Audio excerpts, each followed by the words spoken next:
ప్రతి జిల్లాలో కూడా 2 రోజులు ఉంటూ ఆయా జిల్లాలకు సంబంధించి కార్యక్రమంలో భాగంగా తెలంగాణ రాష్ట్ర వ్యాప్తంగా ఉన్నటువంటి 33 జిల్లాల్లో పర్యటన చేస్తూ ప్రతి జిల్లాలో కూడా 2 రోజులు ఉంటూ ఆయా జిల్లాలకు సంబంధించి సమస్యలు ఏవైతే ఉంటాయో వాటి మీద ప్రత్యేక అధ్యయనం చేస్తూ ఆ సమస్యల్ని ప్రభుత్వం యొక్క దృష్టికి తీసుకెళ్ళి ప్రభుత్వాన్ని డిమాండ్ చేసి అధికార యంత్రాంగాన్ని అంతా కదిలించే ప్రయత్నం చేసి ఆ సమస్యల యొక్క సత్వర పరిష్కారానికి కృషి చేయడం కోసమే ఈ జనం బాట అనేటటువంటి కార్యక్రమాన్ని పెట్టుకోవడం జరిగింది. అందులో భాగంగా 14 జిల్లాలు మొన్న హైదరాబాద్తో కంప్లీట్ చేసి 15వ జిల్లాగా ఇవాళ గద్వాలకు రావడం జరిగింది. నిన్న గద్వాలకు రావడం జరిగింది. మరి గద్వాల జిల్లా అంటేనే పెద్ద పేరుగల్ల జిల్లా. ఒక పక్క తుంగభద్ర నది, ఇంకో పక్క కృష్ణా నది, చాలా చరిత్ర ఉన్నటువంటి జిల్లా, వేల సంవత్సరాల చరిత్ర ఉన్నటువంటి జిల్లా, నడిగడ్డ ప్రాంతంగా ప్రసిద్ధికి ఎక్కినటువంటి జిల్లా. మరీ పర్టికులర్గా ఇక్కడ గద్వాలలో మీ భాష అంటే చాలా మంచిగా అనిపిస్తుంది నాకు. అన్నీ మిక్స్ అయి ఉంటాయి అందులో. రాయలసీమ, కొద్దిగా కన్నడ, కొంచెం తెలుగు, అన్నీ తెలంగాణ, రాయలసీమ అన్ని సంస్కృతులతోనూ ఒక విభిన్నంగా మంచి మనస్తత్వం కలిగినటువంటి మనుషులుగా గుర్తింపు ఉంటుంది గద్వాల ఆలంపూర్ ప్రజలంటే. ముక్కుసూటిగా ఉన్నట్టుగా చెప్తారు మీరు, వెనకాల మనసులో ఏం పెట్టుకోరు అన్నటువంటి నానుడు ఉంది. ఇటువంటి మంచి సంస్కృతి కలిగినటువంటి ఈ జిల్లాలో విద్వత్ గద్వాల అనేటటువంటి పేరు ఉండింది ఒకప్పుడు. అంటే చాలా గొప్ప విద్వత్తు కలిగినటువంటి, విద్య కలిగినటువంటి, మేధా సంపత్తి కలిగినటువంటి మనుషుల్ని, మేధావుల్ని ఇక్కడ నుండి ఇచ్చినటువంటి జిల్లా మన గద్వాల జిల్లా. ఉదాహరణకి మన సురవరం ప్రతాప్ రెడ్డి గారు కావచ్చు, గడియారం రామకృష్ణ శర్మ గారు కావచ్చు, రాజకీయ రంగంలో చూసుకుంటే పాగ పుల్లారెడ్డి గారు కావచ్చు, అనేక మందిని ఈ జిల్లా ప్రొడ్యూస్ చేసినటువంటి సాహితీవేత్తలకైతే కొదవనే లేదు. చాలా మందిని ఇక్కడ నుంచి మనం తీసుకున్నాం గద్వాల నుంచి. ఇక గద్వాల గురించి ఇంకా గొప్పగా చెప్పుకోవాలంటే మొత్తం ఇండియా వైడ్గా కూడా వాటర్ ప్యాలెసెస్ తక్కువ ఉంటాయి. చాలా నీళ్ళల్లో ఉండేటటువంటి మహల్లు చాలా తక్కువ ఉంటాయి. మన గద్వాల, మన దగ్గర నిజాంకోటనే కదా, కొండకోట, నిజాం గారు కట్టినటువంటి కొండకోట ఇక్కడ ఉంటుంది. చాలా అద్భుతంగా ఉంటుంది. సరే, తెలంగాణ రాష్ట్రం వచ్చిన తర్వాత కూడా దాన్ని ఒక టూరిజం స్పెక్టాక్యులర్గా మనం మార్కెట్ చేసుకోలేకపోయినాం. బట్ నిజాం కొండకోట కావచ్చు, అట్లానే భక్తి ఉన్నటువంటి వాళ్లకు మరి తిరుమల వెంకటేశ్వర స్వామికి పంపించేటటువంటి ఏరువాడ జోడు పంచలు కూడా మన గద్వాల జిల్లా నుండే వెళ్తాయన్న విషయాన్ని ఒకసారి గుర్తు చేస్తూ, మరి రాజోలి, గద్వాల లాంటి చేనేత పరిశ్రమ మొత్తం ప్రపంచవ్యాప్తంగా గుర్తింపు చెందింది.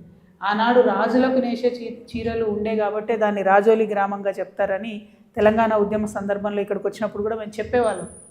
అంటే అంత ప్రసిద్ధి గల వస్త్రాలు, మంచి వస్త్రాలు. ఇవాళ గద్వాల కూడా మరి చాలా ఫేమస్. ఆడబిడ్డలందరూ కూడా ఇష్టపడేటటువంటి మంచి పట్టు చీరలు, మన్నిక కలిగినటువంటి చీరలు. ఇవన్నీ ఎందుకు చెప్తా ఉన్నామంటే మన తెలంగాణలో అణువణువున ఎక్కడ చూసినా అద్భుతమైనటువంటి మానవ వనరులు, అద్భుతమైనటువంటి కళాకారులు, మంచి పొలిటీషియన్స్, ఇవన్నిటిని కూడా ఉన్నటువంటి ప్రదేశం మనది. తెలంగాణ రాష్ట్రం వచ్చిన తర్వాత ఈ గద్వాల కానీ, ఆలంపూర్ కానీ అభివృద్ధికి చాలా ముందుకు పరుగులెడుతుందని చెప్పి అనుకున్నాం. ఎందుకంటే పాలమూరు, ఉమ్మడి మహబూబ్ నగర్ జిల్లా అంటేనే వలస జిల్లాగా ఉంటే, మరి మహబూబ్ నగర్ జిల్లాను మనం మంచి నీళ్ళు ఇచ్చుకుందాం, చాలా పెద్ద ఎత్తున డెవలప్ చేద్దాం అనుకున్నాం. అంతకుముందు ఆంధ్రలో, ఉమ్మడి ఆంధ్రప్రదేశ్లో ఏముండే మన పరిస్థితి, వరల్డ్ బ్యాంక్ చైర్మన్ రావాలంటే ఇక్కడ వచ్చి చూడాలి. మన దగ్గర మనని ఎగ్జిబిషన్లో కోతులను చూసినట్టు చూసి మనకు డబ్బులు ఇచ్చి పోవాలి. అట్లాంటి ప్రయత్నం ఆనాడు జరిగింది. సరే, ఎంత మంచైంది ఎంత చెడైంది అన్నది నిన్న నా 2 రోజుల పర్యటనలో మాత్రం తెలిసింది. ఇప్పుడు వరల్డ్ బ్యాంక్ చైర్మన్ ఇక్కడ రమ్మంటే చూసి ఏడుస్తాడు అనుకుంటా. నన్ను ఇన్నిసార్లు తీసుకొచ్చి ఇన్ని డబ్బులు ఇచ్చినా ఎక్కడ పోయినారా నాయన, రోడ్డు లేదు, చక్కగా నీళ్లు లేవు అనేటటువంటి పరిస్థితి కనబడుతూ ఉంది. అంటే తెలంగాణ రాకముందు ఏదైతే పరిస్థితి ఉందో ఇప్పుడు అదే. ఒక ఎగ్జాంపుల్ చెప్తాను నేను. ఇవాళ ఈవెన్ టుడే 2025లో కూడా గద్వాల పరిస్థితి ఎడ్యుకేషన్లో మీరు చూసుకున్నట్టయితే ఇప్పుడు కూడా మనం అత్యంత తక్కువ ఎడ్యుకేషన్ ఉన్నటువంటి జిల్లా తెలంగాణ రాష్ట్రంలో ఏదైనా ఉందంటే గద్వాల. సగటున భారతదేశంలో 76.9% లిటరసీ రేట్ ఉంది. కానీ మన తెలంగాణలో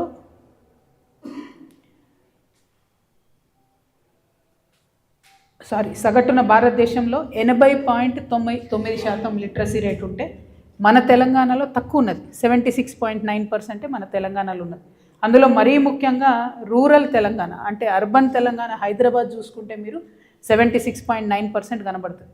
కానీ రూరల్ తెలంగాణ మన గ్రామీణ ప్రాంతాల్లో మాత్రం 69.9% ఉన్నది. అంటే భారతదేశ సగటుకి దాదాపు 11% తక్కువ మన దగ్గర శాతం ఎడ్యుకేషన్ ఓవరాల్ తెలంగాణ చెప్తున్నా నేను. అదేవిధంగా మహిళల యొక్క శాతాన్ని చూసుకున్నట్టయితే తెలంగాణలో 65.9% ఉండే, పోయిన సంవత్సరం నుంచి ఈ సంవత్సరానికి 61.1% పడిపోయింది. దేశవ్యాప్తంగా మహిళల ఎడ్యుకేషన్ పెరుగుతుంటే మన తెలంగాణలో మాత్రం మహిళల ఎడ్యుకేషన్ 4% పడిపోయింది. ఇక తెలంగాణ రైజింగా ఫాలింగా మరి మనమే ఒకసారి ఆలోచన చేసుకోవాలి. ఎందుకు తెలంగాణ రైజింగ్ అని సంబరాలు చేసుకున్నారో ముఖ్యమంత్రి గారే చెప్పాలి. ఇక గద్వాల విషయానికి వస్తే ఇంకా దారుణం ఏంటంటే 49.8% మాత్రమే ఇప్పటికీ కూడా మన ఎడ్యుకేషన్ మన లిటరసీ పర్సంటేజ్ ఉన్నది. అందులో మరి ముఖ్యంగా మహిళలది చూసుకున్నట్టయితే 39.4% మాత్రమే మహిళా ఎడ్యుకేషన్ ఓవరాల్ గద్వాల్ జిల్లా 2 నియోజకవర్గాలు కలిపి ఉన్నది.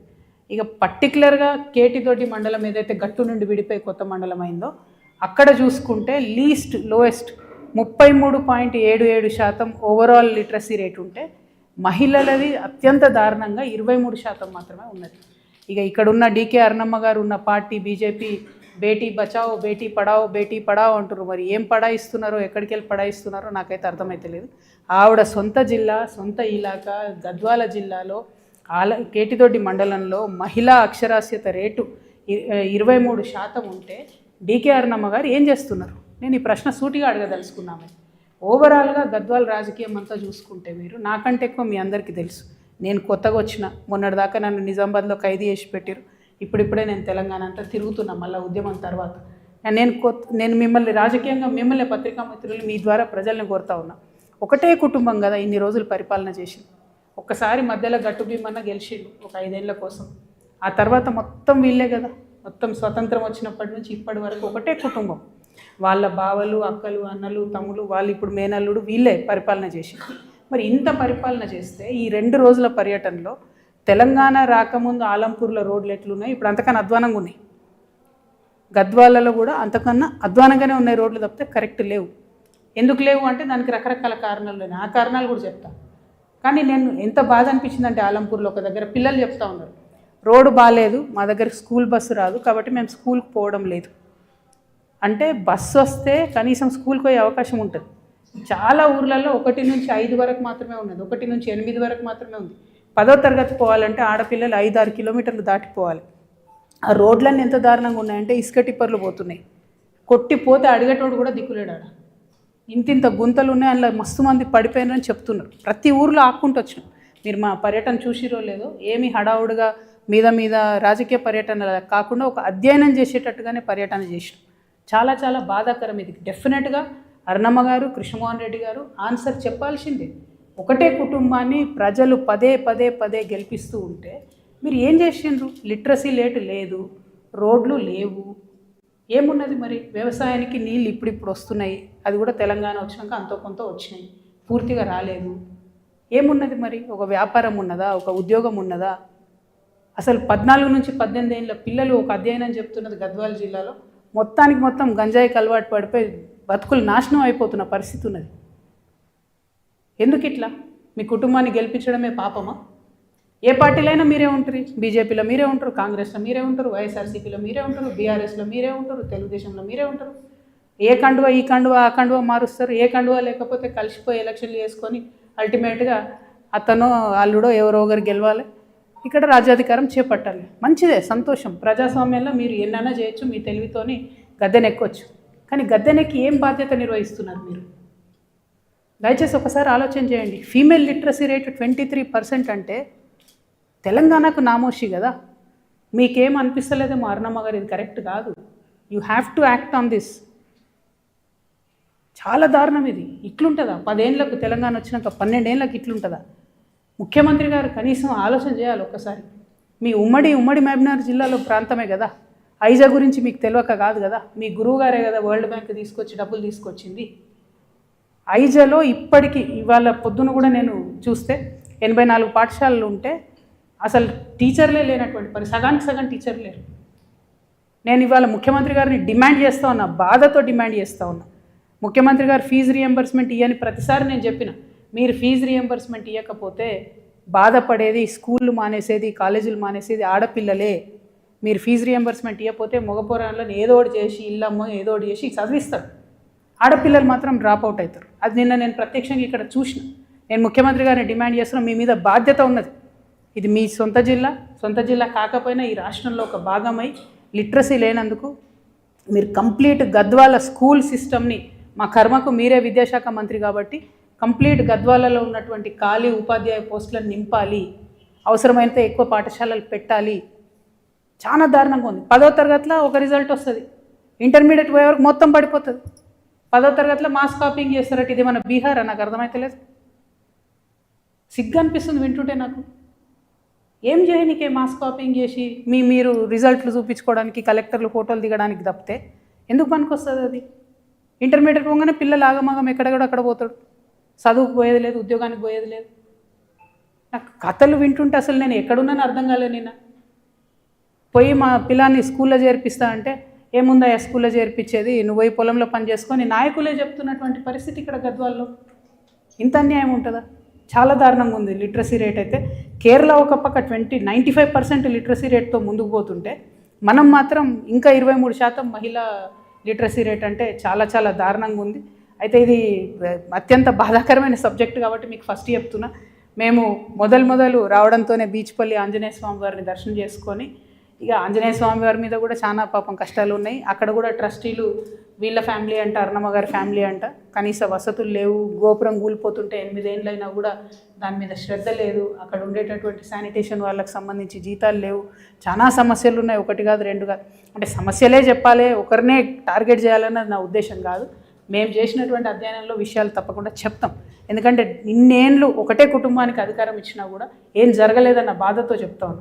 తర్వాత ఆలంపూర్ 100 బెడెడ్ హాస్పిటల్కి వచ్చినాం. నాసి రకంగా కట్టిండ్రు. బలవంతంగా ప్రజలు వచ్చి వాడదామనేదాకా 3 ఏళ్ళు బంద్ పెట్టిర్రు 100 బెడెడ్ హాస్పిటల్. ఇప్పుడు ఓపెన్ చేసిన 100 బెడెడ్ హాస్పిటల్. డాక్టర్లు లేరు, నర్సులు లేరు, భయంకరమైన పరిస్థితి. మొత్తం ఖాళీ ఉంది. మేము నిన్న చూడడానికి పోతే ఏమంటే సండే అంటారు. ఏదో ఉన్న కాడికి పాపం డాక్టర్లు నర్సులు ప్రయత్నం చేస్తారు ఏదో చేద్దామని, కానీ ప్రభుత్వం నుంచి టేబుళ్ళు బల్లలు కూడా ఇయ్యనటువంటి పరిస్థితి ఆలంపూర్ 100 బెడెడ్ హాస్పిటల్కి ఉంది. దాని మీద తక్షణమే దృష్టి పెట్టాలని చెప్పి నేను ప్రభుత్వాన్ని డిమాండ్ చేస్తూ ఉన్నాను. ఆ తర్వాత మేము కల్వకుంట్ల నుంచి మానవపాడు మండలంలో ఒక గ్రామం నుంచి పాస్ అవుతూ ఉంటే మొక్కజొన్న రైతులు పాపం అందరూ కూడా కొనుగోలు కేంద్రంలో మొక్కలు పోసుకొని ఉన్నారు. ఏమన్నా ఏం సంగతి అని అంటే వాళ్ళు 30 రోజులు 25 రోజులు 20 రోజులైంది మేము వచ్చామని చెప్తున్నారు. వెంటనే కలెక్టర్ గారికి ఫోన్ చేసి నేను రిక్వెస్ట్ చేయడం జరిగింది. ఏందండి ఇది, కనీసం మంచినీళ్ళు కూడా లేవు. కొనుగోలు కేంద్రాలు అంటే అన్ని వసతులు ఉండాలి కదా, మంచినీళ్ళు కూడా లేవు. ఎన్ని రోజులు ఉంటారు రైతులు ఇక్కడ అంటే నేను ఇమీడియట్గా తీపిస్తా అని చెప్పారు. మరి తీపిచ్చిరో లేదో నాకు తెలియదు ఈరోజు. అంటే ఎక్కడికక్కడ సమస్యలను కనీసం ప్రభుత్వం దృష్టికి తీసుకుపోయేటోడు కూడా మరి ఇక్కడ లేకపోవడం అన్నది అన్యాయం. ఆ తర్వాత శాంతినగర్ వయా వెళ్తూ తుమ్మిళ్ళకి వచ్చాం. ఇక తుమ్మిళ్ళ సంగతి మనందరికీ తెలిసిందే. ఆర్డిఎస్ ప్రాజెక్ట్ అనేటటువంటిది ఉమ్మడి ఆంధ్రప్రదేశ్ కర్ణాటక రాష్ట్రం అంతకుముందు మన నిజాం నవాబ్ హైదరాబాద్లో స్టేట్లో ఉన్నప్పుడు అక్కడ కట్టినటువంటి ప్రాజెక్ట్ అది. అక్కడ కర్ణాటకలో కూడా ఇప్పటికీ మనకు భూములు ఉన్నాయి ఆర్డిఎస్కి సంబంధించి. ఆర్డిఎస్ మీద మన కేసీఆర్ గారు కూడా అంతకుముందు పాదయాత్ర చేసారు. తెలంగాణ వచ్చిన తర్వాత ఈ తుమ్మిళ్ళ కట్టినాక కొంత నయమైంది, సగం ఆయకట్టు కన్నా కొంత నీళ్ళు వస్తున్నాయి. కానీ ఉన్న 3 పంపులలో కేవలం ఒక పంపును వాడుతున్నారు. ఇంకా 2 పంపులు ఖాళీగా ఉన్నటువంటి పరిస్థితి. ఎందుకు వాడట్లేదు అని అంటే అది ఒకటేసారి ఆ పంపులన్నీ వాడితే కాలువ మొత్తం చిన్న సైజు ఉంది, ఆగమాగమై కొట్టుకుపోయే పరిస్థితి ఉంది అని చెప్తున్నారు. కాబట్టి ఆధునిక టెక్నాలజీ వాడాలి. ఎందుకంటే రైతులు పైనున్న రైతులేమో మేము 1 సంవత్సరం పాటు మేము ఖాళీగా ఉంచుకోమని పైనున్న రైతులు అంటారు, కిందున్న రైతులకేమో టేలెండ్లు ఉన్న వాళ్ళకు నీళ్ళు రాని పరిస్థితి ఉంది. మరి పరిష్కారం ఏంది అని అంటే ఖచ్చితంగా పైప్ లైన్ వేయాలి. 40 కిలోమీటర్ల దూరం అవుతుంది, మధ్యలో నేషనల్ హైవే దాటాల్సి వస్తుంది. కానీ పైప్ లైన్ వేసి మోటార్ ఇంకోటి ఆన్ చేస్తేనే కంప్లీట్ ఆర్డిఎస్ కెపాసిటీ ఎంతైతే ఉందో అది వాడుకునే అవకాశం ఉంటుంది. ఎందుకు వాడుకోవాలి ఆర్డిఎస్, ఎందుకు కంప్లీట్ కెపాసిటీ వాడుకోవాలి అంటే మనకు హక్కుభుక్తంగా కృష్ణా నదిలో ఏదైతే మనం కొట్లాడుతూనే ఉంటాం కృష్ణాలో మన వాటా కావాలని, ఇక్కడ మనకు హక్కు ఉంది, వాటా ఉంది. ఆ వాటా ఉన్న నీళ్ళని కూడా మనం పంప్ చేసుకోలేకపోతున్నాం. ఎందుకంటే చిన్న టెక్నికల్ డిఫికల్టీ వాళ్ళు. సో ఈ డిఫికల్టీని ఓవర్కమ్ కావాలి. ఖచ్చితంగా ముఖ్యమంత్రి గారు ప్రత్యేక దృష్టి పెట్టాలి. తుమ్మిళ్ళను ఫుల్ కెపాసిటీకి వాడాలి. దాంతో కృష్ణాలో ఉన్న నీళ్లు మనకు ఫుల్ కెపాసిటీ వస్తాయి. దానికోసం నేను డిమాండ్ చేస్తూ ఉన్నాను ప్రభుత్వాన్ని. అదేవిధంగా మందొడ్డి ఏంటిది ఇది మాందొడ్డిలో అట్లనే అంటే ఇక ఊర్లు అంతటా ఘోరమే ఉన్నాయి, రోడ్లు అంతటా ఘోరమే ఉన్నాయి. ఆలంపూర్లో ఆ మాందొడ్డి నుండి వస్తుంటే పాపం వాళ్ళు ఆపి పర్టికులర్గా చూపించారు. ఎందుకంటే ఆ తుమ్మిల ప్రాజెక్ట్ పక్కనే మొన్ననే యాక్సిడెంట్లు అయినాయి, ఇట్లా రోడ్లు టిప్పర్లు కొట్టిపోతున్నారు. సరే ఇప్పుడు చెప్తా టిప్పర్ల కథ. రోడ్లు ఎందుకు బాగాలేవు ఆలంపురంలో అంటే ఇసుక దందా జరుగుతుంది. అక్కడ ఉన్న వాళ్ళని అడిగినా, మరి మీరు ఊరోళ్ళు అందరు కలిసి ఆపొచ్చు కదా టిప్పర్లు అంటే, ఎక్కడ ఆపుతాము, రేవంత్ రెడ్డి గారు బొమ్మ పెట్టుకున్నారట టిప్పర్లు అన్నిటి మీద, ముఖ్యమంత్రి గారు బొమ్మ పెట్టుకొని బాజాప్తా నడుపుతున్నారని చెప్తున్నారు. ఆపి ఏమన్నా అడుగుతా అంటే పైనుండి ఫోన్లు వస్తున్నాయని ఆఫీసర్లు భయపడ్డం, అందరు భయపడ్డం. మరి ముఖ్యమంత్రి గారికి ఇది తెలిసి జరుగుతుందా తెలియక జరుగుతుందా నాకు తెలియదు, కానీ గద్వాల జిల్లాలో వందలాది టిప్పర్ల ఇసుక దందా ముఖ్యమంత్రి రేవంత్ రెడ్డి గారి పేరు మీద జరుగుతుంది. దానికి ఆయనకు సంబంధం లేకపోతే ఆయన ఆపాలే. ఎందుకోసం అంటే ఆలంపూర్లో ఉన్న రోడ్లన్నీ నాశనం అయిపోయినాయి, మొత్తం కంకర తేలి ఉన్నాయి అన్ని రోడ్లు కూడా. చిన్నపిల్లలు బడికి పోలేని పరిస్థితి, ఆడపిల్లలు ఒంటరిగా నడిచి వెళ్ళలేని పరిస్థితి, చాలా అధ్వానంగా ఉంది. ముఖ్యమంత్రి గారు దృష్టి పెట్టాలని చెప్పి నేను డిమాండ్ చేస్తూ ఉన్నా. ఆ తర్వాత పెద్ద ధన్వాడ, అరే ఈ ప్రింట్అవుట్ తెచ్చినాం మర్చిపోయినట్టు, పెద్ద ధన్వాడలో ఇథనాల్ ఫ్యాక్టరీ 14 గ్రామాలకు సంబంధించినటువంటి రైతులు అక్కడ ధర్నా చేస్తున్నటువంటి పరిస్థితి. అయితే అక్కడ నేను కూడా ఫస్ట్ అనుకున్నా కంపెనీలు రావాలి, మన జిల్లాలు బాగుపడాలి, ఎందుకు బాధపడుతున్నారు రైతులని. అక్కడ పోయి చూసినాక నాకు తెలిసింది నిజంగా ఎంత అందంగా ఉన్నాయి భూములు అంటే అక్కడ నేను ఇంతవరకు అట్లా చూడలే. అక్కడనే పత్తి, అక్కడనే పల్లి, అక్కడనే కందులు, అక్కడే జొన్నలు, అక్కడే మొక్కజొన్నలు, వరి, అంటే ఇంత డైవర్స్ భూమి, మిర్చి, మళ్ళీ దానికి తోడు 6-7 రకాల పంటలు, పొగాకు, ఇన్ని రకాల పంటలు ఉన్న అద్భుతమైన భూములు. కనుచూపు మేరలో భూములు పంటలు తప్ప ఏం కనబడతలేవు. ఆ మధ్యలో 30 ఎకరాలు ఫ్యాక్టరీకి పర్మిషన్ ఇచ్చారు. ఇది బీఆర్ఎస్ ఉన్నప్పుడే జరిగింది. ఏ గవర్నమెంట్ ఇచ్చినా 100% అది తప్పు పర్మిషన్ ఇచ్చారు. ఎందుకంటే నేను అక్కడ పోయి చూసిన తర్వాత ఎట్లా అంటే ఆ ఫ్యాక్టరీ అతను ఫ్యాక్టరీ పెడతా అని కొనలేదు, మోసం చేసి రైతుల్ని మేము ఇక్కడ తోటలు పెట్టుకుంటామని మెల్లగా 3 సంవత్సరాలలో 30 ఎకరాలు అక్వైర్ చేసినాక ఆయనకు పర్మిషన్ వచ్చింది. అసలు పర్మిషన్ ఎవరిచ్చిరో కానీ నిజంగా వారికి ఖచ్చితంగా పనిష్మెంట్ ఉండాలి. ఎందుకంటే కరెక్ట్ అక్కడి నుండి 500 మీటర్స్ లోపలనే తుంగభద్ర నది ఉన్నది. అంటే అసలు నది బెడ్లో ఇథనాల్ ప్రొడ్యూస్ చేసే లాంటి ఫ్యాక్టరీ ఉండే ఆస్కారమే లేదు. వందలాది సుప్రీంకోర్టు తీర్పులు ఉన్నాయి. ఖచ్చితంగా దాన్ని మేము ఛాలెంజ్ చేస్తాం. ఆ ఫ్యాక్టరీకి పర్మిషన్ ఇవ్వడానికి లేదు, అది అక్కడ నడవడానికి లేదు. నేను కూడా అక్కడ పోయేంత వరకు అనుమానాస్పదంగానే పోయినా, రైతన్నలు అనవసరంగా అపోహలకు పోతున్నారా, ఇబ్బంది పడుతున్నారు. కానీ 100% పచ్చని పంట పొలాల మధ్యలో ఆ ఫ్యాక్టరీ పెడుతున్నారు. ఇంకోటి ఏమవుతుందంటే ఇట్లాంటి ఫ్యాక్టరీలు పెట్టినప్పుడు ఇవి కోకొల్లలుగా చూసినాం, మూసి విషయంలో చూసినాం. వాళ్ళు వ్యర్థాలన్నీ రాత్రిపూట డంప్ చేస్తుంటారు నదులలో, చుట్టుపక్కల ఉన్నటువంటి ల్యాండ్లో బోర్లు డ్రిల్ చేసి అందులోకి డంప్ చేస్తుంటారు. అల్టిమేట్గా ఏమవుతుందంటే ఆ చుట్టూ ఉన్నటువంటి పొలం కూడా తగ్గిపోతుంది, పాడైపోతుంది, తుంగభద్ర నది కలుషితం అవుతుంది. కాబట్టి ఎట్టి పరిస్థితులలో పెద్ద ధన్వాడలో ఇథనాల్ ఫ్యాక్టరీ పెట్టడానికి లేదు. ఆ 14 గ్రామాల ప్రజల పక్షాన తెలంగాణ జాగృతి ఉంటుంది. రంజిత్ కుమార్ గారు నడిగడ్డ హక్కుల పోరాట సమితి నుండి తను కూడా ఉంటాడు. ఇక్కడ ఉన్నటువంటి మేమందరం పనిచేస్తాం, ఖచ్చితంగా దాన్ని ఆపుతాం. అదేవిధంగా అక్కడ నుండి మేము ఐజాక్ వచ్చినాం, విత్తనం పత్తి ఫ్యాక్టరీలను చూడడానికి వచ్చినాం. అదొక పెద్ద మాయ నడుస్తున్నది మన జిల్లాలో. విత్తనం పత్తి అనేటటువంటి కాన్సెప్టే సీడ్కి ప్రసిద్ధి, మనం దేశవ్యాప్తంగా కాటన్ సీడ్ గద్వాల్లో బాగా దొరుకుతుంది. కానీ రైతులకు మాత్రం ₹1 లాభం లేదు. కష్టపడి కాటన్ సీడ్ వండించి సీడ్ తీసుకుపోయి మధ్యలో ఉండే ఆర్గనైజర్కి ఇస్తే 10 నెలలు, సంవత్సరం తర్వాత కూడా వాళ్ళకు పంటకు డబ్బులు చేతులు అందుతలేవు. పైగా పత్తి మొత్తం ఇవ్వాలి ఖచ్చితంగా, ఇస్తే దూది వేరే తీస్తారు, ఇత్తులు వేరే తీస్తారు. దూదికి మాత్రం డబ్బులు కట్టిస్తలేరు ఆర్గనైజర్స్. ఇత్తులకు సంబంధించి వాళ్ళ ఇష్టమిగా ఈ ఇత్తులు మంచియా కాదా, పాసా ఫెయిలా వాళ్ళు చెప్పినప్పుడు చెప్పాలి. వాళ్ళు పాస్ అంటే పాసు, ఫెయిల్ అంటే ఫెయిలు. చాలా భయంకరంగా ఇబ్బంది పెడతా ఉన్నారు. మరి ఈ అంశాల మీద పోరాటం చేసినటువంటి నడిగడ్డ హక్కుల పోరాట సమితి రంజిత్ కుమార్ గారు ఆధ్వర్యంలో పోరాటం చేస్తే రైతు కమిషన్కి సంబంధించి కోదన్ రెడ్డి గారు వచ్చిరు ఇక్కడికి. కోదన్ రెడ్డి గారు వచ్చినప్పుడు కూడా వారైనా, ఈ సునీల్ కుమార్ గారని కాంగ్రెస్ పార్టీలో లాయర్ ఉంటాడు ఆయనైనా, కలెక్టర్ గారైనా అందరు కలిసి ఒకటే ఏం చెప్పారంటే, ఎక్కడ కూడా మన భారతదేశంలో ఉన్న కాంట్రాక్ట్ ఫార్మింగ్, ఒప్పంద వ్యవసాయం అంటాం కదా, కాంట్రాక్ట్ ఫార్మింగ్ రూల్ ఏంది అంటే company should directly talk to the farmer, company should directly enter into an agreement with the farmer. డైరెక్ట్గా కంపెనీ రైతుతోనే ఒప్పందం చేసుకోవాలి. ఇక్కడ ఏం జరుగుతుంది, దాదాపుగా 30 సంవత్సరాల నుంచి ఏం జరుగుతుంది, కంపెనీ డైరెక్ట్గా ఫార్మర్తో మాట్లాడదు, మధ్యలో ఆర్గనైజర్ వ్యవస్థ పెట్టిరు. ఈ ఆర్గనైజర్లే వాళ్ళతో మాట్లాడతారు. వాళ్ళ దోపిడీ అలవి కాకుండా ఉన్నది. అల్టిమేట్గా రైతుకు నష్టం జరుగుతుంది. కంపెనీకి రైతుకు ఒప్పందం ఉంటే ఏమవుతుందంటే రైతుకు లాభం అవుతుంది. ఎంత లాభం జరుగుతుంది అంటే పంట వచ్చినా రాకపోయినా రైతుకు డబ్బులు చెల్లించాల్సి వస్తుంది ఫ్యాక్టరీ. అదేవిధంగా వస్తుంది, ఇప్పుడు 8 క్వింటాల్లో వస్తుంది అనుకున్న కాడ 5 క్వింటాల్లో వస్తే ఆ మిగతా 3 క్వింటాలకు కూడా కట్టించి ఇచ్చేటటువంటిది ఉండదు, ఎందుకంటే కాంట్రాక్ట్లో బైండింగ్ ఉంటుంది కాబట్టి. ఈ అన్ని అంశాలను పక్కకు పెట్టి కంప్లీట్గా దళారీ వ్యవస్థను, ఆర్గనైజర్ వ్యవస్థను ప్రొడ్యూస్ చేసి ఇక్కడ రాజకీయ నాయకులు ప్రొటెక్ట్ చేస్తూ ఉన్నారు. ఇది కరెక్ట్ కాదు. ఖచ్చితంగా తెలంగాణ జాగృతి తరఫున మేము ఫైట్ చేస్తాం. ఎవరెవరైతే సీడ్ కంపెనీలు ఇక్కడ ఉన్నారో మీరు డైరెక్ట్గా రైతులతో ఒప్పందం చేసుకోండి. కలెక్టర్ గారు మధ్యలో ఉండాలి. నేను కలెక్టర్ గారిని కూడా డిమాండ్ చేస్తున్న, చిన్న చిన్న జిల్లాలు ఉన్నాయి, ఇవి ఓన్లీ 2 నియోజకవర్గాలు ఉన్నాయి. ఈ రైతులను మీరే మధ్యలో ఉండి కంపెనీలతో డైరెక్ట్గా అగ్రిమెంట్ చేయించాలి. దానికోసం మా పోరాటం అన్నది కంటిన్యూస్గా కొనసాగుతుందని కూడా నేను తెలియజేస్తూ ఉన్నాను. అదేవిధంగా గుండ్రేవుల ఎత్తిపోత పథకం ఏందది? కర్నూలుకి నీళ్ళు ఇచ్చే పథకం. కర్నూలుకి నీళ్ళు ఇవ్వడానికి తెలంగాణలో 24 గ్రామాలు మునగాల. దానికోసం ప్రభుత్వం సిద్ధమవుతున్నట్టుగా మాకు తెలిసింది. అక్కడ గ్రామస్తులందరూ కూడా వచ్చి మాకు చెప్పినారు, గుండ్రేవుల పథకం అనేది కరెక్ట్ కాదు, మనకు లాభం లేకుండా మన 24 గ్రామాలు మునగడం అంటే కరెక్ట్ కాదు, దానికి ఇంకొక పాయింట్ చూసుకోవాలని చెప్పి ఆంధ్ర ప్రభుత్వానికి కూడా సూచన చేస్తున్నాం. తెలంగాణలో మాత్రం ఇంచు భూమి కూడా ఇయ్యం, ఆ రైతుల పక్షాన జాగృతి నిలబడి పోరాటం చేస్తుందని కూడా ఈ సందర్భంగా తెలియజేస్తూ ఉన్నాం. ఆ తర్వాత మల్దకల్ తిమ్మప్ప స్వామి వారి దర్శనం చేసుకున్నాం. చాలా అద్భుతంగా ఉంది. 6000 సంవత్సరాల చరిత్ర అని చెప్పి అక్కడ వారు చెప్తా ఉన్నారు. అంత పెద్ద చరిత్ర ఉన్న టెంపుల్ని కూడా మరి ఎన్నడూ తెలంగాణ వచ్చినాక కూడా ఏమీ డబ్బులు ఇచ్చి డెవలప్ చేసుకున్న ఆస్కారం అయితే కనపడలేదు. అట్లానే అమరవాయిని దాటుకుంటూ గద్వాల్ టౌన్కి వచ్చినాం. दौलत भाई होटल चाय दाइनम.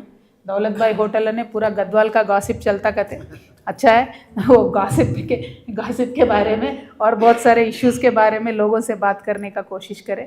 अच्छा लगा. बहुत गंगा जमुना तहजीब है गद्वाल के शहर में.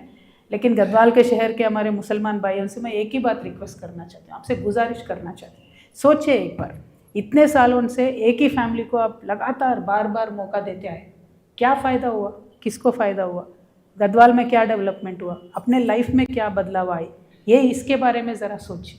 और इसके साथ साथ मैं आपसे रिक्वेस्ट यही करती हूँ, न्यू फेसेस जब आएंगे, न्यू एनर्जी जब आएगा, न्यू पॉलिटिकल फेसेस जब आएंगे, डेवलपमेंट होगा. पूछने वाला कोई चाहिए. हमेशा एक ही लोगों को प्रमोट करते गए तो पूछने वाले कोई नहीं रहते, अपना कोई काम नहीं बनता. वैसे मैं गद्वाल शहर में ज़्यादा नहीं गई हूँ, अगले बार जब आऊँगी गद्वाल शहर में भी हर वार्ड में मैं जाऊँगी, खासकर हमारे मुसलमान भाइयों के मोहल्ले में भी जाऊँगी. वहाँ पे क्या सहूलियत है क्या नहीं है उसके बारे में भी मैं जानकारी लूँगी. फिल वक्त तो मैं थोड़े ही जगहों पे गई हूँ. शहर में बड़ा शहर है तो ज़्यादा मंडल में घूमते घूमते वो रोड के हिसाब से तो आना ही नहीं पड़ा. 1 या 2 प्रोग्राम थे हमारे गद्वाल शहर में. लेकिन रिक्वेस्ट मेरा यही है, आप सोचिए, बदलाव लाने का वक्त आया है, आपको सोचने का वक्त आया है. మరి గద్వాల్ టౌన్లోకి ఎంటర్ అయినాక దౌలత్ భాయ్ దగ్గర ఛాయ్ తాగిన తర్వాత రాఘవేంద్ర కాలనీలకు పోయినాం. రాఘవేంద్ర కాలనీలో అంత చేనేత కార్మికులు ఉన్నారు. వాళ్ళు కూడా చాలా కష్టాలు చెప్పిండ్రు.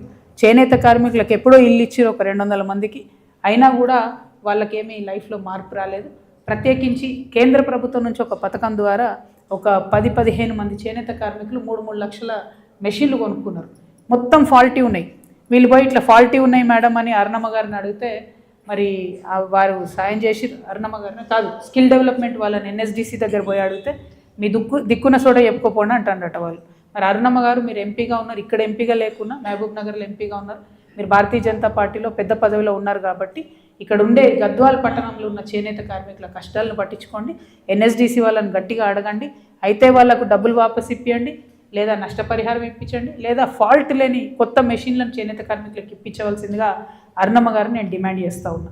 ఇక ఆ తర్వాత ఒక 50 ఎకరాల ఇండస్ట్రియల్ పార్క్, చేనేత పార్క్ పెట్టిండ్రని విన్నా నేను. ఇక్కడ రాజశేఖర రెడ్డి గారు పీరియడ్లో పెడితే తర్వాత కేటీఆర్ గారు కూడా వచ్చి మళ్ళీ ఒకసారి దానికి భూమి పూజన చేసిర్రు. 2 బార్ భూమి పూజన హువా, కామ్తో కూర్చునే హువా. 50 ఏకర్స్ అట్లనే పడి ఉన్నది ఖాళీగా. అయితే అందులో చేనేత కార్మికులు ఏమంటారంటే, మాకు చేనేత కార్మికులం మేము 350 మంది మిగిలినాం ఇప్పుడు గద్వాల్లో, లిటరలీ చేతితో నేసేవాళ్ళం, మిగతా మీరు పవర్ లూమ్కి ఇచ్చినా మా కోసం ఒక 20 ఎకరాలు సపరేట్గా ఇవ్వమని అడగండి అని అన్నారు. అది నాకు న్యాయం అనిపించింది. ఎందుకంటే చేనేత కార్మికులు అంటే వాళ్ళు ఎక్కడ ఉంటారో అక్కడే గొయ్యి తవ్వుకొని వాళ్ళు అక్కడనే మగ్గం పెట్టుకుంటారు. వాళ్ళ ఆఫీస్ అయినా ఇల్లు అయినా అదే ఉంటుంది. నిన్న నేను చూసిన దగ్గర అయితే కింద ఒక మగ్గం ఉంది ఫస్ట్ ఫ్లోర్లో, పైన వాళ్ళ కొడుకు కూడా నేస్తాడంటే పైన ఫ్లోర్లో కూడా ఉంది. అంటే ఒకే ఇంట్లో ఇద్దరిద్దరు నేతన్నలు కంటిన్యూస్గా హ్యాండ్లూమ్ వర్క్ చేస్తున్నారు కాబట్టి అట్లా సపోర్ట్ చేయడానికి మరి ఆ చేనేత పార్కులో చేనేత కార్మికులకు భూమి ఇవ్వవలసిందిగా నేను డిమాండ్ చేస్తున్నాను. అదేవిధంగా అదే రాఘవేంద్ర కాలనీ పక్కన 3500 మంది పేదవాళ్ళ భూములను లాక్కొని ఇల్లు ఇచ్చిన పట్టాలు, ప్రభుత్వం ఇచ్చిన భూమి పట్టాలు లాక్కొని అక్కడే గద్వాల్ మెడికల్ కాలేజ్ కట్టిరట. అసలు ఇంత జాగు ఉంది, ఆ చేనేత పార్క్లో కూడా 50 ఎకరాలు ఉంది, ఒకటే దగ్గర జాగు ఉంది. అవన్నీ పక్కన పెట్టి 3500 పట్టాలు, ఇంటి పట్టాలు ఎవరెవరికైతే ఇచ్చారో అవి లాక్కొని అక్కడ మెడికల్ కాలేజ్ కట్టిరు. అందులో ఏంది, మళ్ళీ అందరి పేర్లు రాసుకోలేదు. 500 మంది పేర్లు రాసుకున్నారు. వాళ్ళకి మేము అక్కడ ఇక్కడ ఇస్తామని చెప్పిరంట, కానీ అవి కూడా ఎక్కడ సంపూర్ణంగా ఇవ్వలేదు. ఇది చాలా అన్యాయం. అత్తగారు పట్టాలు ఇచ్చిరు, అల్లుడు గారు పట్టాలు లాగేసుకున్నారు.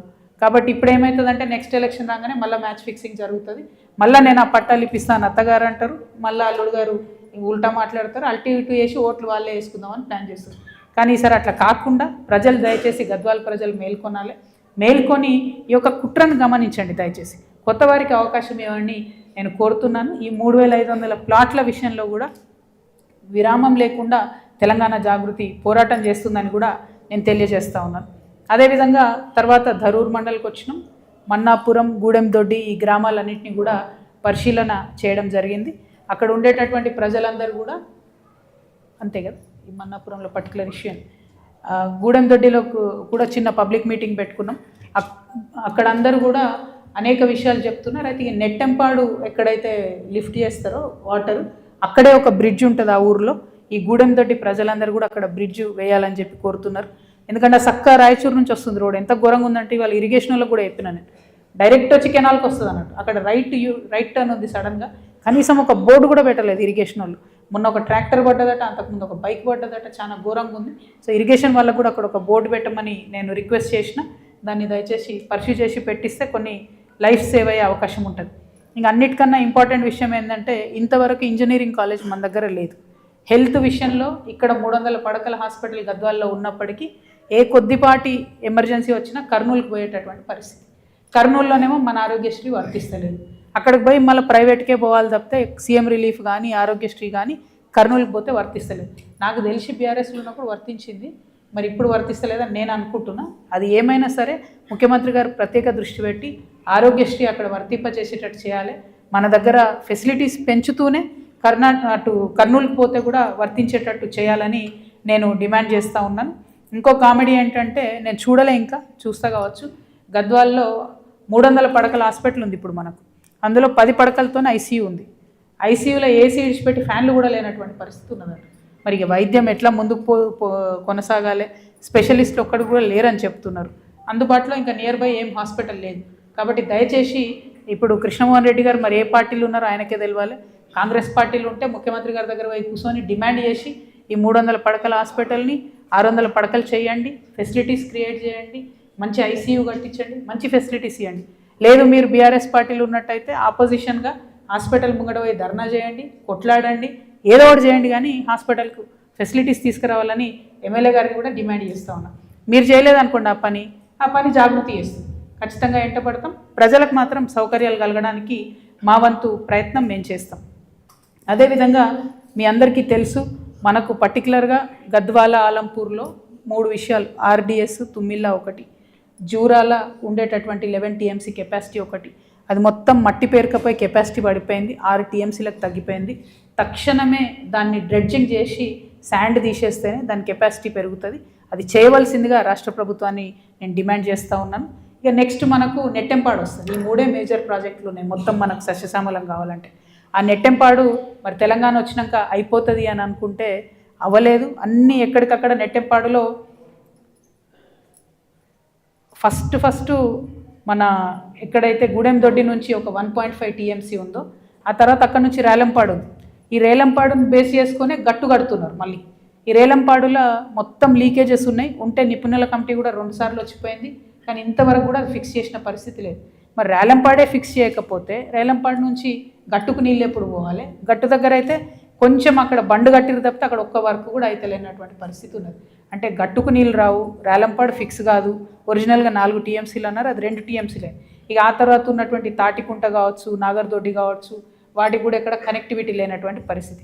మళ్ళీ ముచ్చోనపల్లెకి వచ్చేసరికి అది కూడా లీకేజెస్తో కూడుకున్నటువంటి ఒక చిన్న రిజర్వాయర్ లాగా మిగిలిపోయింది తప్పితే పనికి వస్తలేదు.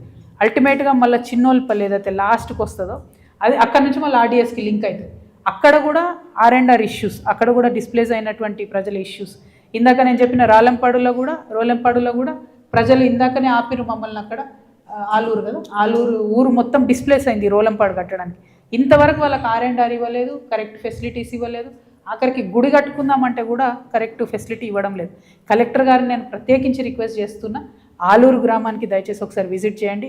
వాళ్ళు త్యాగం చేసిరు కాబట్టి రోలంపాడు అనేటటువంటి రిజర్వాయర్ వచ్చి, ఆ రిజర్వాయర్ 4 TMCలు అనుకున్నట్టయితే 40,000 ఎకరాలకు నీళ్ళు వస్తాయి ఓన్లీ ఆ రిజర్వాయర్తో. కాబట్టి మరి ఆ ప్రజలు, ఆలూరు ప్రజల్ని మాత్రం ఆదుకోవాలని చెప్పి నేను కలెక్టర్ గారిని కోరుతా ఉన్నా. తర్వాత ఇక లాస్ట్కు చిన్నోన్పల్లి నుంచి సంఘాల దాకా ఈ మొత్తం నెట్టెంపడి రావాలి. కానీ అసలు దానికి మొదలు లేదు, మోక్షం లేదు అన్నట్టున్నది. చెప్పడం మాత్రం పేపర్ మీద 80,000కి ఇస్తున్నాం నీళ్ళు అని చెప్తున్నారు, కానీ అటువంటి పరిస్థితి లేదు. ఇంజనీర్లతో మాట్లాడితే కేవలం 95 నుంచి 100 రోజుల లోపల మాత్రమే మేము వాటర్ పంపింగ్ చేస్తున్నాం. మ్యాక్సిమం చేసింది 7 TMCలు అంటారు. అంటే బండ గుర్తు ఏంటంటే 7 TMCలు అంటే 7 × 10 70,000 ఎకరాలని అర్థం. కానీ పేపర్లో మాత్రం 1,10,000కి ఇస్తున్నామని రాస్తున్నారు. సరే 6 తడి పంటలు ఉంటాయి అనుకుంటే కూడా మహా ఇస్తే 90,000కి ఇవ్వాలి తప్పితే అంతకన్నా ఎక్కువ లేదు. కాబట్టి ఈ అబద్ధాలు చెప్పడం మానేసి ప్రాజెక్టులను పూర్తి చేయడం మీద ప్రభుత్వం దృష్టి పెట్టాలని చెప్పి నేను డిమాండ్ చేస్తూ ఉన్నాను. గట్టుపోయి వచ్చినాం రాంగ గట్టుపోతే కూడా సేమ్ పరిస్థితి. 1.3 TMC ఉన్నటువంటి గట్టు మరి దాని కెపాసిటీ పెంచుతామని చెప్తున్నారట, దాన్ని ఆపేసి పెట్టిరు అక్కడనే. సో దాన్ని కూడా మరి పూర్తి చేయాలనేటటువంటి విషయాన్ని నేను తెలియజేస్తూ ఉన్నాను. ఏంటిది సంఘాల రిజర్వ్ ఫస్ట్ స్టార్టింగ్ ఊరు కదా రోలం, ఇక్కడ గుడ్డెందొడ్డి దగ్గర ఈ సంఘాల రిజర్వాయర్కి ఎగ్జాక్ట్లీ. సో నెట్టంపాడులో ఫస్ట్ ఏదైతే లింక్స్ ఉంటాయో 99 and 102 ప్యాకేజెస్ ఏదైతే ఉంటాయో అవి అసలు మొదలు పెట్టలే. ఆ పనులు, ఆ కాలువలు చూస్తే కూడా లైనింగ్ కూడా లేదు, కనీసం మెయింటెనెన్స్ కూడా లేదు. ఇది ఒక ముఖ్యమైన విషయం. 99, 102 ప్యాకేజెస్ పూర్తయితేనే చివరికి ఉండే సంఘాల అనేటటువంటి రిజర్వాయర్ నిండుతుంది, లేకపోతే చేనే ఫినిష్ కాదు నెట్టెంపాడు. సో అట్లా ఎక్కడికక్కడ డిస్రప్టెడ్గా పనులు జరుగుతున్నాయి. ఒక పద్ధతిలో జరిగితే బాగుంటుందని భావిస్తూ ఉన్నాను. తెలంగాణ రాకముందు మేము మహబూబ్నగర్ కానీ, నల్గొండ కానీ, లేకపోతే కరువు ప్రాంతాలకు ఎక్కడికి పోయినా కూడా అనుకుంటుండే అన్నట్టు, ఆంధ్రాల కోనసీమల కెనాల్లన్నీ ఎంత మంచిగా చూసుకుంటారు, ఒక చెట్టు ఉండదు, లైనింగ్ మంచిగా ఉంటుంది, చాలా బాగుంటుంది. ఇప్పుడు ఇక్కడ తెలంగాణ వచ్చిన తర్వాత కూడా మీరు ఏ కాలువ చూడండి ఎక్కడ లైనింగ్ సరిగ్గా లేదు, నిండా చెట్లు పెరిగే ఉన్నాయి. మరి మొత్తం వాటర్ అక్కడికక్కడే అబ్జర్వ్ అయిపోతే చివరికంటే ఎట్లా నీళ్ళు పోతాయి? కనీసం మెయింటెనెన్స్ ఎందుకు చేస్తలేరు? ఇరిగేషన్ డిపార్ట్మెంట్కి ఎందుకు బడ్జెట్ ఇస్తలేరు అన్నది ఇంతవరకు ఒక అర్థం కాని ప్రశ్నగా మిగిలిపోతుంది. ఇంకా గమ్మత్ ఏంటంటే మధ్యలో గురుకుల పాఠశాలకు పోయినాం మేము. అక్కడ ఏంది పరిస్థితి అంటే అది ఇరిగేషన్ క్వార్టర్స్లలోనే నడుపుతున్నారు, సొంత భవనం లేదు కాబట్టి. 2 గురుకుల పాఠశాలలు గద్వాల జిల్లాలో ఇరిగేషన్ భవనాలను నడుపుతున్నారు. నిన్న రేవంత్ రెడ్డి గారు ఒక జీవో ఇచ్చారు. ఏంటిది? అన్ని ప్రభుత్వ డిపార్ట్మెంట్లు అద్దెలు కట్టడం మేము మానేస్తాము, ఫిబ్రవరి 1వ తారీఖు నుంచి మీరు సొంత భవనాలకు షిఫ్ట్ కావాలంటారు. మరి కొత్తగా ఇచ్చిన అన్ని గురుకులాలు, బీసీ, నాకు తెలిసి మైనారిటీ, ఈ 2 గురుకులాలు ఎక్కువ, ఎందుకంటే SC STకి అంతకుముందు కూడా కొన్ని బంగ్లాలు ఉండే. బీసీస్కి మైనారిటీస్కి ఇచ్చిన అన్ని వెల్ఫేర్ హాస్టల్స్ ఏవైతే ఉన్నాయో గురుకులాలు 3 సంవత్సరాల నుంచి కిరాయి కట్టలే మీరు ప్రభుత్వం. మరి ఫస్ట్ అవి క్లియర్ చేయండి, క్లియర్ చేసి వీళ్ళకి భవనాలు చూపించండి, లేకపోతే ఎక్కడికి పోవాలి వీళ్ళు? భయంకరమైన పరిస్థితి ఉంటే అవన్నీ చూడకుండా మరి కంప్లీట్గా మీరు జీవోలు ఇవ్వడం అన్నది కరెక్ట్ కాదు. అదేవిధంగా ముఖ్యమంత్రి గారు పదే చెప్తుంటారు, మాది ఎడ్యుకేషన్ ఇరిగేషన్ ఇవే మా ప్రాధాన్యత అంశాలని. మీ ప్రాధాన్యత అంశాలు అవి కాదు. మీ ప్రాధాన్యత అంశాలు ఏంటంటే డైవర్షన్ అండ్ కరప్షన్. ఎవరన్నా ఏదైనా గట్టిగా మాట్లాడితే డైవర్ట్ చేయాలి ఇష్యూ. ఏం చేయాలి? అయితే కేసీఆర్ని తిట్టాలి, లేకపోతే కిషన్ రెడ్డిని తిట్టాలి, లేకపోతే బ్యాంకు పోతే చెప్పులు దొంగలాగా చూస్తున్నారు అనాలి, ఏదో ఒకటి మాట్లాడాలి, ఆ మందం పూట జరిపేసేయాలి, అంతే తప్పితే ఇంకోటి లేదు. ఇక second thing corruption. Your politics mister CM is just diversion and corruption, nothing else. మీ సొంత మహబూబ్నగర్ జిల్లాకు కూడా, ఉమ్మడి మహబూబ్నగర్ జిల్లాకు కూడా మీరేం చేయడం లేదు. ఇది కరెక్ట్ కాదు. విద్యాశాఖ మంత్రిగా మీరు ఉన్నారు కాబట్టి మరింత బాధ్యత ఉన్నది. ప్రత్యేకించి దృష్టి గద్వాల జిల్లా మీద పెట్టాలని చెప్పి నేను ముఖ్యమంత్రి గారిని డిమాండ్ చేస్తూ ఉన్నాను. అదేవిధంగా ప్రధానంగా మనం మొత్తం ఈ జిల్లా కానీ రాష్ట్ర వ్యాప్తంగా ఉన్నటువంటి ఈ పరిపాలన కానీ తెలంగాణ రాష్ట్రాన్ని చూస్తే రాజకీయ నాయకులు ఇచ్చినటువంటి ఏ ఒక్క మాటను కూడా నిలబెట్టుకుంటలేరు. అది పాత ప్రభుత్వం కొత్త ప్రభుత్వం అయినా సరే నిలబెట్టుకుంటలేరు. 6 గ్యారెంటీల సంగతి ఏందని అడిగేటోళ్ళే లేరు. ఎలక్షన్లు అప్పుడేమో ప్రియాంక గాంధీ గారు వస్తారు ఇక్కడికి, అప్పుడేమో చెన్నకేశ్వర స్వామి గుర్తొస్తాడు, ఆంజనేయ స్వామి గుర్తొస్తాడు, అందరు గుర్తొస్తారు, మైనార్టీలు గుర్తొస్తారు, యూత్ గుర్తొస్తారు. ఇప్పుడు కనీసం రాహుల్ గాంధీ గారు వచ్చి మన ఫుట్బాల్ మ్యాచ్ చూసిపోయింది కానీ జాబ్ క్యాలెండర్ ఎందుకు వేయలేదని అడగలేదు. ప్రియాంక గాంధీ గారు అయితే మళ్ళీ రానేలేదు. వచ్చి అప్పుడు ఆమె ఎలక్షన్లు ఇచ్చిన హామీలు ఒకటి కూడా పట్టించుకోలేదు. ఆడబిడ్డలకు 2,500 రూపాయలు ఇస్తామన్నారు, ఇంతవరకు ఇవ్వలేదు. 6 గ్యారెంటీలు కంప్లీట్గా గాలికి వదిలేసిండ్రు. కాబట్టి నేను కాంగ్రెస్ పార్టీని డిమాండ్ చేసేది ఒకటే, ఖచ్చితంగా మీరు ఇచ్చినటువంటి హామీలు నిర్వహించండి, హామీలు అమలు చేయండి. రెండవది, గద్వాల జిల్లా అనేది అత్యంత వెనుకబాటు జిల్లా కాబట్టి ప్రత్యేక దృష్టి పెట్టండి అని ముఖ్యమంత్రి గారిని కోరుతూ, మరి జాగృతి జనంబాట కార్యక్రమంలో తర్వాత కూడా ఇంకో 2-3 కార్యక్రమాలు ఉన్నాయి. ఇప్పుడు సీడ్ పత్తి విత్తనాల ఫార్మర్స్ని కలిసేది ఉన్నది, అట్లానే అనేక అంశాలు ఉన్నాయి. సో మేము ప్రజల దగ్గరికి వెళ్ళి వాళ్ళ నోటి ద్వారా సమస్యలని, లోకల్గా ఉండే ఇష్యూస్ని హైలైట్ చేసే ప్రయత్నం చేస్తున్నాం. కాబట్టి జిల్లా కలెక్టర్లకు కూడా మేము వెళ్ళిపోయిన తర్వాత ఏదో జాగృతి నుండి కవిత వచ్చింది పోయింది అన్నట్టు కాకుండా ఫాలోఅప్ చేస్తాం. ఇక్కడ కూడా నాయకత్వాన్ని పటిష్టం చేస్తాం. ప్రతి గ్రామంలో కమిటీలు వేస్తాం, ప్రతి మండలంలో కమిటీలు వేస్తాం. ఇప్పుడు మేము చెప్పిన ప్రతి ఇష్యూని కూడా ఫాలోఅప్ చేస్తాం. ఇదివరకు మేము చేసినటువంటి 15 జిల్లాలలో ప్రతి జిల్లాలో మేము ఆల్రెడీ అన్ని రెలవెంట్ డిపార్ట్మెంట్స్కి లెటర్స్ ఇచ్చున్నాం. అనేక సమస్యలు పరిష్కారం కూడా అయినాయి. ఇక్కడ జిల్లాలో కూడా సమస్యల్ని పరిష్కారానికి మా వంతుగా మా శాయశక్తుల మేము ప్రయత్నం చేస్తామని చెప్పి గద్వాల్ జిల్లా యువమిత్రులకు, గద్వాల్ జిల్లా మహిళలకు ప్రత్యేకించి నేను చెప్పదలుచుకున్నా. గద్వాల్ జిల్లా మహిళలకు నేను మీకు చేతులు జోడించి నమస్కరించి ఒక విజ్ఞప్తి చేస్తూ ఉన్నా. దయచేసి మన ఆడపిల్లలు చదివిద్దాం, దయచేసి మన పిల్లల్ని చదివిద్దాం. ఇక్కడ ఆర్థిక భారంతో చాలామంది పిల్లల్ని చదివించకుండా పనులకు పంపిస్తున్నాం, కరెక్టే. కానీ ప్రపంచం అంతా మారుతున్నది. మనం కొన్ని రోజులు ఉంటాం, పోతాం. మన తర్వాత ఉండే మన పిల్లలు కొత్తగా వచ్చిన ప్రపంచంలో బతకాలంటే వాళ్ళు చదువుకోవాలి. దయచేసి పిల్లల్ని చదివించడానికి ప్రయత్నం చేద్దాం. మా వంతుగా టీచర్లను తీసుకురావడానికి, ఇంకా ప్రభుత్వ పాఠశాలలు తీసుకురావడానికి మా వంతుగా మేము కృషి చేస్తాం. కానీ దయచేసి పిల్లల్ని చదివించుకోవాల్సిందిగా తల్లిదండ్రులకు నేను రిక్వెస్ట్ చేస్తున్నా, ప్రభుత్వాన్ని కూడా డిమాండ్ చేస్తున్నా. ఇక్కడ ఎడ్యుకేషన్ పర్సంటేజ్, లిటరరీ పర్సంటేజ్ పెరిగే విధంగా ప్రయత్నం చేయాలి. Thank you. జై తెలంగాణ, జై జాగృతి. ప్రతి ఒళ్ళు ఇప్పుడు వస్తారు, మీరు అధికారం వచ్చిన తర్వాత మారిపోతారు. తర్వాత ఇక్కడ ఆర్డీఎస్కి ఎన్నో సంవత్సరాల నుంచి ఆర్డీఎస్కి ఇక్కడ నీళ్ళు వాడతారు. గతంలో కేసీఆర్ వచ్చినాడు, నేను ఆర్డీఎస్ కాడ కుర్చీ చేసుకొని కూర్చుంటా. తర్వాత ఇక్కడ లోకల్ ఒక ఆయన వచ్చింది, అంటే ఆర్డీఎస్ పేరు చెప్తారు, ఇక్కడ దీని పేరు చెప్పుకొని తర్వాత అధికారం వచ్చిన తర్వాత మర్చిపోతారు. అంటే ఇక్కడ ఉన్నటువంటి పరిస్థితులు మీరు కూడా చూసినారు. నిన్న అలంపూర్ తాలూకాలో ఎంత ఇబ్బందులు ఉన్నాయి, ఎన్నో పొలాలు ఎట్లా ఉన్నాయి, అంటే బంగారు పంటలు పండేటువంటి పొలాలు ఉన్నాయి, నీళ్ళు లేవు. అయితే ప్రతిసారి గతంలో కూడా కొంత నీళ్ళు ఇస్తాము, అది ఇస్తాము అని చెప్పడము, అధికారం వచ్చిన తర్వాత మర్చిపోవడం. నడిగడ్డ ప్రాంతం ఎట్లుందంటే ఇక్కడ ఉన్న పరిస్థితులు, ఇక్కడ ఉన్నటువంటి ఇది అమాయకులు. మీరు చెప్తే మీ మాట వింటారు, వాళ్ళు చెప్తే వాళ్ళ మాట వింటారు. మీరు విలేకరా?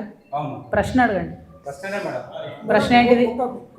ప్రశ్న ఏంటంటే ఆర్డీఎస్కి ఇంతకుముందు గతంలో కూడా అందరు ఇట్లే చెప్పిపోయినారు. ఈ రోజు వరకే నీళ్ళు వాడతలేవు. రాజల్లి బండ డైవర్స్ స్ట్రీమ్ నుంచి మనకు నీళ్లు రావాలా, కానీ ఇంతవరకు రాలేదు. తర్వాత మీరు కూడా ఇప్పుడు ఆర్డీఎస్కి నీళ్లు అంటే అది తుమ్మిలో ఏదో అది చేసినాం ఇది చేసినామని చెప్తే ఇప్పుడు కూడా నీళ్ళు వస్తలేవు. కనుక మరి దీని మీద మీరు ఎటువంటి స్టాండ్ తీసుకుంటారు జాగృతి నుంచి అనేది స్పష్టమైనటువంటి హామీ అవ్వాలి. రైట్. జాగృతి ఇప్పుడున్నటువంటి పరిస్థితులలో మేము ప్రభుత్వాలని ఒత్తిడి చేసి పనిచేయించగలిగేటటువంటి పరిస్థితులు మాత్రమే ఉన్నాం. సో తుమ్మిళ్ళ అనేటటువంటి దానికి నేను సమస్య ఉందని చెప్పడం కాకుండా సొల్యూషన్ కూడా చెప్తున్నాను. అది కూడా అధికారులను సంప్రదించిన తర్వాత, ఇంజనీర్లను సంప్రదించిన తర్వాత, అక్కడ స్థానికంగా ఉన్నటువంటి రైతులతో మాట్లాడిన తర్వాత. ఎందుకంటే పైన ఉన్న రైతులు 1 సంవత్సరం పంట ఎండబెట్టుకోవడానికి సిద్ధంగా లేరు. కింద ఉన్న రైతులకేమో నీళ్ళు వస్తలేవు. నీళ్ళు పోవాలంటే ఏం చేయాలి? ఉన్న 3 మోటార్లు, ఒకటే మోటార్ పనిచేస్తుంది. ఇంకో మోటార్ పనిచేయాలంటే పైప్ లైన్ వేయడం ఒకటే పరిష్కారం. ఆ సూచన మేము ప్రభుత్వానికి చేస్తున్నాం. ప్రభుత్వాలు సీరియస్గా తీసుకొని ఆ ప్రాంతాల ప్రజలకు కనుక నీళ్ళు ఇవ్వాలి అనుకుంటే పైప్ లైన్ చేస్తారా, ఇంకో మార్గం వెతుకుతారా, ప్రభుత్వాలు ఆలోచన చేయాలి. దానికోసం మా వంతు ప్రయత్నం తప్పకుండా ఒక సంస్థగా మేము చేస్తాం. Thank you.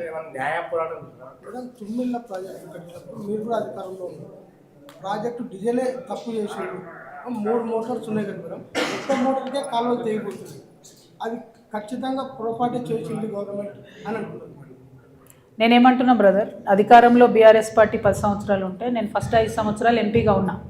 ఫస్ట్ 5 సంవత్సరాలు ఎంపీగా ఉన్నప్పుడు కూడా నేను నిజామాబాద్ వరకే పరిమితం చేయబడ్డా.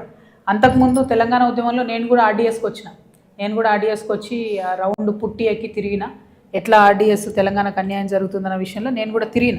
కానీ బీఆర్ఎస్ పార్టీ అధికారంలోకి వచ్చిన తర్వాత ఎక్కడ కూడా నా వంతు పాత్ర పోషించేటటువంటి ఆస్కారం రాలే. ఎక్కడెక్కడ చెప్పగలిగినో, ఎక్కడెక్కడ చేయగలిగినో అక్కడంతా కూడా చేసినాం. తుమ్మిళ్ళ విషయంలో ప్రత్యేకించి మీరు అన్నట్టు డిజైన్లో లోపాలు ఉన్నాయి. డిజైన్లో లోపాలు ఉండడానికి అనేక కారణాలు కూడా చెప్తున్నారు. ఎందుకంటే రైతులు విల్లింగ్ లేరు, అన్ని చిన్న కమతాలు ఉన్నాయి, అందరూ ఎస్సీ ఎస్టీ రైతులే ఉన్నాయి, చిన్న చిన్న భూములునే అర్ధ ఎకరం ఎకరం ఉన్నాయి, వాళ్ళ నుంచి తీసుకోలేము అన్న మాట చెప్తున్నారు. అట్లయినటువంటి సందర్భంలో కూడా ఒక సొల్యూషన్ వెతకాలి. సో ఇప్పుడు ఈ ఇన్నేళ్ల తర్వాత 10 ఏళ్ల తర్వాత ఉన్నటువంటి సమస్యకు నేను సొల్యూషన్ చెప్తున్నాను. ఏంటది? 3 మోటార్లు ఉన్నాయి, ఒకటే వాడుతున్నాం. ఆ మిగతా మోటార్లు కూడా వాడాలి అని అనుకుంటే పైప్ లైన్ తప్ప మార్గం లేదు. పైప్ లైన్ కూడా కొంత ల్యాండ్ అవసరం అవుతుంది, కానీ కాలువలు తవ్వితే, కాలువలు వెడల్పి చేస్తే ఎంత ల్యాండ్ పోతుందో అంతకన్నా తక్కువ ల్యాండ్ పడుతుంది, కాస్ట్లీ అవుతుంది. బట్ ఇంకొక 40 ఏళ్ళు నడిచేటటువంటి ఆస్కారం ఉంటుంది పైప్ లైన్లు ప్రాపర్గా వేసుకుంటే. కాబట్టి ఆ సొల్యూషన్ నేను చెప్తాను. Thank you. ఎంపీ ఉన్నారు కదా, ఇంకెవరన్నా అడగనిద్దాం, అన్ని నువ్వే అడుగుతావని. అన్న మన కార్యకర్తలు మాట్లాడొద్దు ఉంటే బయటికి పోండి. కరెక్ట్ కాదు బ్రదర్, అది ప్రెస్ కాన్ఫరెన్స్ నడుస్తుంది, పక్కకుండండి. बीआरएस के 9 साल इक़्तिदार में जो वादे केसीआर साहब की तरफ से किए गए थे, उसमें सबसे पहला और अहम तो 12% पोषण का था, उस पर तो कभी तवज्जो नहीं दी। उसके बाद भी जो मुसलमानों के मसाइल थे, जैसे मसाजिद की शहादत है, मुसलमानों के शादी मुबारक उसमें उनके फाइल्स को डिले करना, ऐसे मसाइल पर ना उस मौके पर तवज्जो दी गई और ना कांग्रेस दौर हुकूमत में ना मुसलमानों में जो डिक्लेरेशन दिया गया है उस पर भी अमल नहीं हो रहा। उसके खिलाफ आपको एक मजबूत, एक मुनज़्ज़म अलग आपकी आवाज़ सुनने में नहीं है। देखिए सब क्या हुआ, मुसलमानों के साथ जो 12% रिजर्वेशन के लिए एक असेंबली में रेजोल्यूशन बना के सेंट्रल में भेज दिए थे। उसके बाद जो बीसी कमीशन है उसके थ्रू रिसर्च करने लगा है कि मुसलमानों में जो पसमानगी है, जो बेरोज़गारी है, जो पॉलिटिकल पार्टिसिपेशन नहीं है, इन सारे चीज़ों पे रिसर्च करने के लिए बीसी कमीशन को दिया गया था। जितने भी बीसीस में ऑलरेडी मुस्लिम्स में कम्युनिटीज़ है, उसमें भी अलग अलग है, आप जानते हैं, ओसी मुस्लिम अलग है, बीसी मुस्लिम अलग है। तो मुसलमानों में या बीसीस में जब तक हम पसमानदगी इस्टेब्लिश नहीं करेंगे तब तक रिजर्वेशन नहीं आ सकता। तो इसीलिए वो कोशिश हुआ है थोड़े देर, जहाँ तक मैं जानती हूँ 4-5 साल उनका ये हुआ, और वो रिपोर्ट भी जहाँ तक मैं जानती हूँ सेंट्रल पे जाके रुका। अब सेंट्रल में तो मोदी साहब है, वो उनका तो हमारा तो डीएनए भी नहीं जमता, तो वो मुसलमानों के रिजर्वेशन में आगे कभी बढ़ने नहीं दिए, वो डिस्कशन ही कभी नहीं आया बाद में। अब कांग्रेस पार्टी जब आई, कांग्रेस पार्टी भी सेम वही वादे करे। केसीआर साहब के दौर में मैं केसीआर साहब को डिफेंड नहीं करना चाहती हूँ, क्योंकि मेरा और केसीआर साहब का रास्ता अलग अलग है अभी अनफॉर्चुनेटली, लेकिन जो तालीम के वास्ते तवज्जो देना था वो हुआ काम तेलंगाना आने के बाद। लेकिन अभी कांग्रेस जब आया, माइनॉरिटी बजट भी डिक्रीज़ कर दिया है पूरा। वादा अलग है, अब जो काम कर रहे हैं उनका बिल्कुल ही अलग है उनका। और अभी माइनॉरिटी रेजिडेंशियल हॉस्टल्स में इतना केयरलेसनेस, फूड पॉइजनिंग तो रोज़ का मामला हो गया। और कोई भी माइनॉरिटी रेजिडेंशियल हॉस्टल में रेंट नहीं दिए सब 3-3 सालों से। ओनरा फ़ोन कर रहे, ओनरा मैसेज कर रहे कि इनको यहाँ रखना है, नहीं रखना है, क्या करना है, बच्चे हैं, मासूम है, इनको बाहर नहीं भेज सकते, लेकिन रेंट नहीं है तो हम घर कैसे मेंटेन करेंगे, उनका भी प्रॉब्लम्स है। ये पूरा सरकार का फेल्यूर है, यानी उनके प्रायोरिटी में एजुकेशन है ही नहीं। अगर उनके प्रायोरिटी में, कांग्रेस गवर्नमेंट के प्रायोरिटी में एजुकेशन रहता तो गढ़वाल इतने पीछे नहीं रहता ना सब। ये 23% विमेन में लिटरेसी रेट है, ये कहाँ की बात है? ये 2025 है, ऐसा लग रहा है कि 100 साल के पहले बात कर रहे हैं हम। अनफॉर्चुनेट है सब, उनका कोई फोकस ही नहीं है उस पर। लेकिन हमारे तरफ से हम हमेशा माइनॉरिटीज़ के हमदर्द है, चाहे मुस्लिम हो, चाहे क्रिश्चियन हो, सिख हो, हम सबके साथ है। और तेलंगाना जागृति में भी हम अलग अलग विंग बनाए।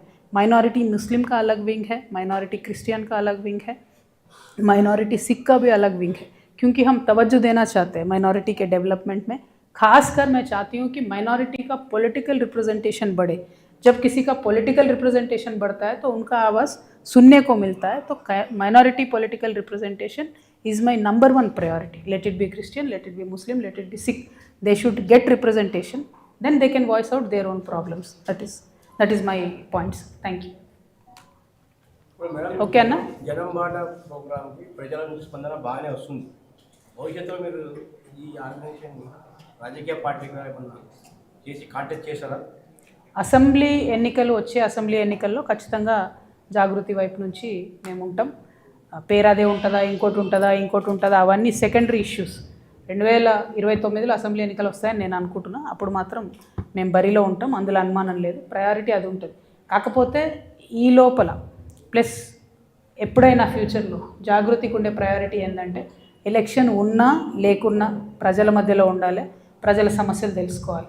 నేను ఎంపీ అయిన తర్వాత కూడా మీరు నా ట్విట్టర్, ఫేస్బుక్ మొత్తం చూడొచ్చు, అన్ని డిజిటల్ రికార్డ్స్ ఉంటాయి కదా. ఇప్పుడైతే ఎంపీ అయిన తర్వాత కూడా మా నాన్నగారు అప్పుడు చీఫ్ మినిస్టర్గా ఉన్నప్పుడు కూడా కేసీఆర్ గారు, నేను పర్టికులర్గా మన ఊరు మన ఎంపీ అనే ఒక కార్యక్రమం పెట్టుకొని ప్రతి ఊరు తిరిగిన మా ఎంపీ కాన్స్టిట్యున్సీలో. ప్రతి ఒక్క ఊరు అంటే నాకు అధికారం ఉంది కదా, నేనేం తిరిగే అవసరం, నేను ఆల్రెడీ ఎంపీ అయినా కదా అని అనుకోలేదు. ఎప్పుడైనా నేను ప్రజల మధ్యలో తర్వాత నన్ను మా పార్టీయే కుట్ర చేసి ఎంపీగా ఓడించిన తర్వాత కూడా వెంటనే కరోనా వచ్చింది. కరోనాలో కూడా నేను అవుట్రైట్గా పనిచేసిన, ప్రజల కోసమే పనిచేసిన, వేలాది మందికి పనిచేసిన, ఎక్కడెక్కడో రాష్ట్రాలలో ఇరుక్కున్న వాళ్ళందరినీ కూడా తీసుకొని వచ్చి ఆ తర్వాత వద్దంటే ఎమ్మెల్సీ ఇచ్చారు. నేను ఎంపీ అడిగిన ఎమ్మెల్సీ ఇచ్చారు. అయినప్పటికీ ప్రజల మధ్యలోనే ఉన్నా. ఇప్పుడు నాకేమీ లేదు, నాకు బీఆర్ఎస్ పార్టీ అండలేదు, బీఆర్ఎస్ పార్టీ సస్పెండ్ చేసింది, అయినా నేను ప్రజల్లోనే ఉన్నా. మీ అందరికి బోర్ కొడుతుంది, నేను కంటిన్యూస్గా ఉంటూనే ఉంటా ప్రజల్లో, గద్వాలు వస్తూనే ఉంటా, మాట్లాడుతూనే ఉంటా. బికాస్ పొలిటీషియన్స్ అంటే ప్రజల మధ్యలో ఉండాలని నేను బలంగా నమ్ముతా. కాబట్టి అదే విధంగా పనిచేసుకుంటూ వెళ్తున్నా. మీరు అన్నట్టు ప్రజల ఆదరణ బాగా వస్తున్నది. వచ్చి సమస్యలు చెప్తున్నారు మాకు, అక్క మీరు ఇక్కడ రండి అక్కడ రండి అని సమస్యలు చెప్తా ఉన్నారు.